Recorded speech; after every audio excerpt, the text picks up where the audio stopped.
Let's continue with this special edition of This Is My Story with Pastor Tola.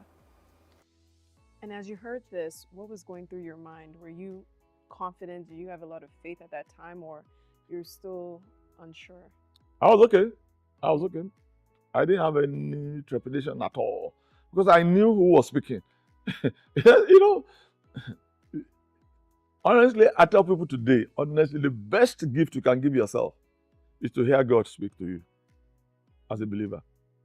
When God speaks, I don't care the market noise. Though.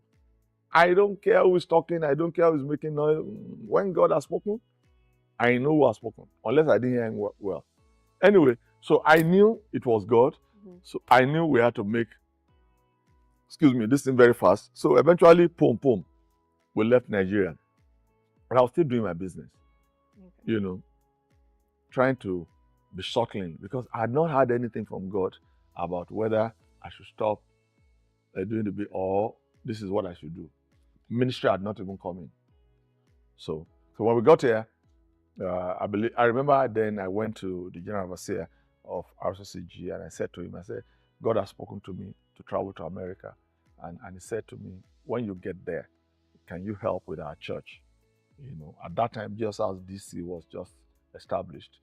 I had been there when they inaugurated the church. I was there. Do you understand? So now I was coming back. I was there in 1995. Now I was coming back in 1996. And the church was like a year old, and so we joined the church and everything. And in the course of joining the church, I had some goods back in UK that I needed to pay for, and these goods we had taken a loan from a gentleman, to run part of our business. And this gentleman is passed now, very good man. So he loaned out the money and we paid him interest on the money and all that. And he loaned on the money in pounds, in sterling. At that time, a container, we spent about £30,000 to fill a container. Do you understand? So we're going back and forth. I was the one in charge of the operations. I'd have to travel to source all the engines of cars and things that we were selling, to load it, get it out. And anyway, so I called my brother and I said to him, oh, there's so much naira somewhere, go to the bank, collect the money. He went to the bank, collected it. I said, go and change it to pounds. When you change it, take it from Ibadan. Ibadan, where's where we had our shop, So I said, take it to Ibadan, but we had the office in Lagos. Okay. I said, take it to Lagos and take it to the man that I talked about, who loaned us the money. I knew the man was traveling that night to UK. So I was going to leave America and go meet up with him in UK.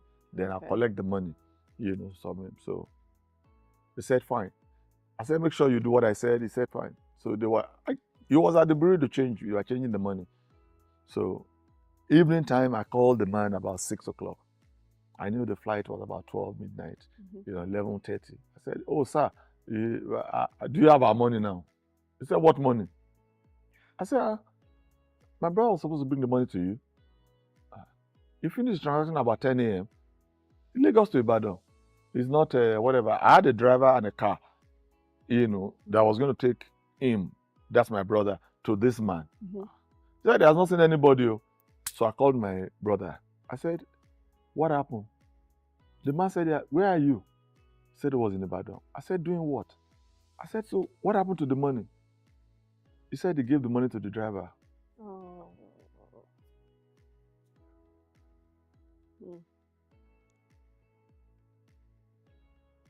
I wasn't this quiet when that happened. I cursed him out because I could not believe that somebody could behave like this. He's how many years older than me? He's 6 years older than me. And he behaved like I'm 20 years older than him. I said, you gave £30,000 to a driver?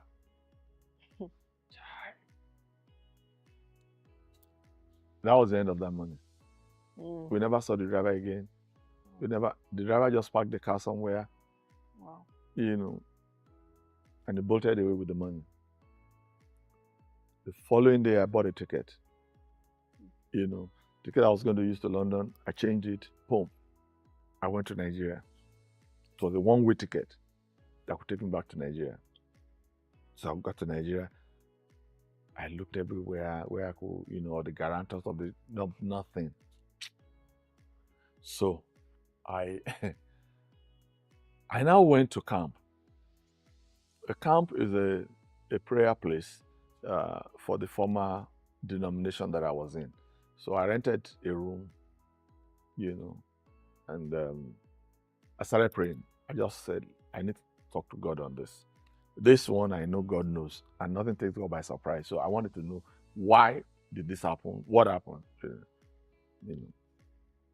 On the third day, God spoke to me and said, you need to get yourself up and go back to America and go and do the work that I sent you to do there. And I said, what work? And God said, ministry. But there was nothing about ministry when I was living. You can't be arguing with God, though. Yeah. But this was my argument in my head that, God, if you had told me it's ministry, why would... Looking back, I can say that God allowed that to happen so that I could focus on the ministry. So this is where the challenge is. At that point, I had 150 pounds on me, and I had some naira. There was a one-way ticket to London, and I bought it then. I think it was 50,000 naira or something like that. So I bought it. That's coming back to America. So when I got to London, there was no ticket to go to America. I tried to get a ticket. The cheapest ticket was 350 pounds. One way from London to America. I had only 150 pounds on me. Mm-hmm. But there's this couple that I stay with. They are friends, very close friends, So I got to their house, and each time I'm in London, I sleep in their house. When I got to their house, I wanted to eat. I looked at the fridge. There was no food. I said, you guys don't have food? So I said to the wife, I said, let's go to the market. Let's go to the supermarket. He said, hey, Tola, there's no money. I said, don't worry, I have money. The 150 I had, So we went. I spent all the 150. We bought groceries. If I don't have ticket to America, at least we can eat while we're here. So at least we can eat now. So we filled up the whole freeze there everywhere. So my wife called me and said, so what happened? I told her, I said, well, I'm here that I don't have money to come to America yet. But I said, but when you were leaving, you had 150. I said, yeah. I said, we used 150 for food. He said, you did? I said, yeah. I said, look. We cannot die here. Let's just eat first, and then we'll be able to think straight. I'm telling you, So I believe the following night, a pastor that was in town, and he said to me, please, can you preach for me on Sunday, please? And I said, oh, why not? I'm not doing anything. I said, I didn't want to preach because I wasn't in the mood. And he said, but that. So I went to his church and I preached for him. But it wasn't there. That's another story. Anyway, I preached for him. That was it. Then we had an FOL, Festival of Life. And I went there and I saw the wife of my former general overseer, and she said to me, oh, by the way, did you ever find the money that was lost? I said, no, that we didn't get the money. We didn't find the money. She said, So she said, you're a big boy, but what can I do? But let me just give you something. So she gave me 150 pounds. So I said, okay. I said, thank you. And Then I had preached for this pastor because he wasn't there. So on a Monday, the following week, he came looking for me in the house I was staying. Mm-hmm. And he said, oh, Pastor T, thank you for preaching for me, that people enjoyed it. He said, but I'm sorry I wasn't there. But please, this is a token from the church for you, And he gave me 300 pounds, if I'm not mistaken, as an honorarium. So, and that was 450 pounds. The 150, and then the 300 pounds. That was our bought ticket of 350 pounds. Wow. So I had 100 pounds. When I came to America with the mindset that I was coming here to live finally, I had 100 pounds on me. Wow. So came back here, started.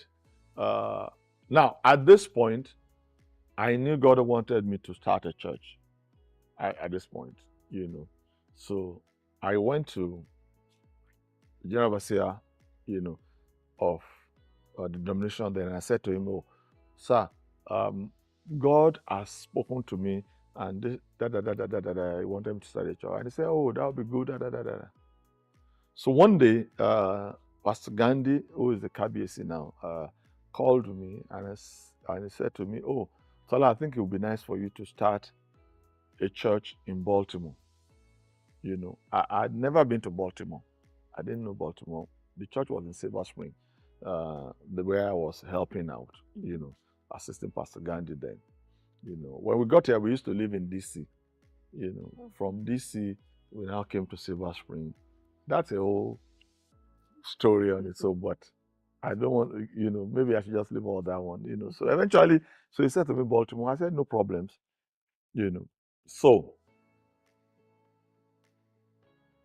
when I knew we were coming to Baltimore, the issue now is, how do we start the church?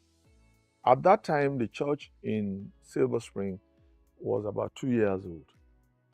They too, they were struggling, But in the midst of their struggle, I remember Pastor Gandhi said to me, excuse me,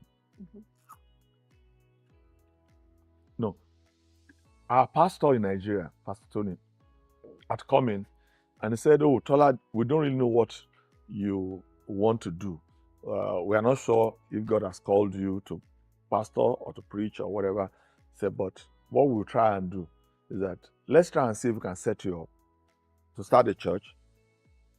And for 3 months, if we support it for 3 months, if nothing happens, then that's it."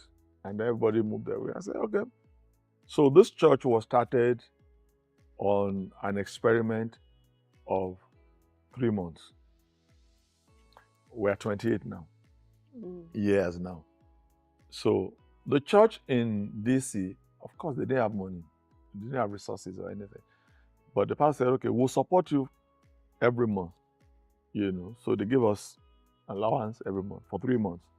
So when it came to buying the instruments, when we started, I had not lived in America for too long, so I didn't have credit like that. But we went to Washington Music in Wheaton, and they signed a credit for me for $5,000. So I used the credit to buy instruments. And that's how we came, to Baltimore.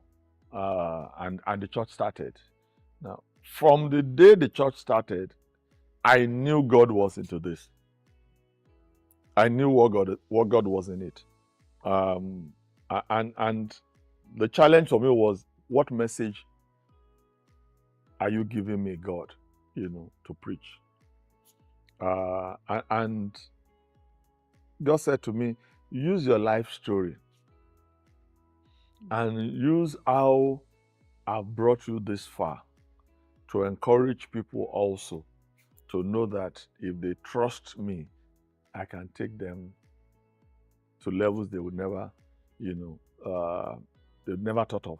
Well, that brings us to the end of this episode.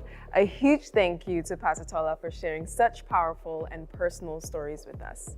Stay tuned every Friday at 2 p.m. Eastern Time as we dive into further chapters of his story. Thank you.